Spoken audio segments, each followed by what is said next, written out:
Roll camera action, তাড়াতাড়ি করে makeup শুরু করতে হবে, ক্রিসমাস পার্টিতে যেতে হবে এবং সেখানে বড় একটা শ্যুট রয়েছে।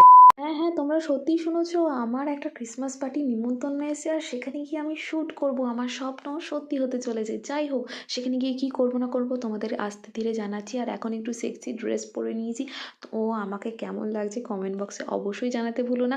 তো যাই হোক, এই পিঙ্ক ড্রেসটা তোমাদের কেমন লাগলো অবশ্যই জানিও, এবং নেক্সট কোন কালারের ড্রেস পরে ভিডিও করব সেটা কিন্তু তোমরা জানাতে ভুলো না। ক্রিসমাস পার্টিতে কে কে যাবে সেটাও কিন্তু আমাকে কমেন্ট বক্সে অবশ্যই জানিও। আজকের লিপস্টিকের কালারটা তোমাদের কেমন লাগলো সেটাও কিন্তু জানাতে ভুলো না। কী কী কালার ইউজ করেছি সেটা জানতে গেলে অবশ্যই আমাকে জানাতে হবে, তারপরে আমি বলবো। তো যাই হোক, চোখে একটু কাজল না পরলে ভালো লাগে না। তো যাই হোক, এখন পিঙ্ক পিঙ্ক গালগুলোকে একটুখানি ব্লাশার দিয়ে একটু ব্লাশ করে নিয়েছি। আর এখন দেখতে পাচ্ছ ঝাঁকানাকা লুকে আমি একদম রেডি হয়ে গেছি। ক্রিসমাস পার্টিতে গিয়ে কী কী করলাম না করলাম অবশ্যই তোমাদের সাথে শেয়ার করবো। তো এখন বলো 10-এর মধ্যে তোমরা এই লুকটাকে কত দেবে? তো চলো টাটা।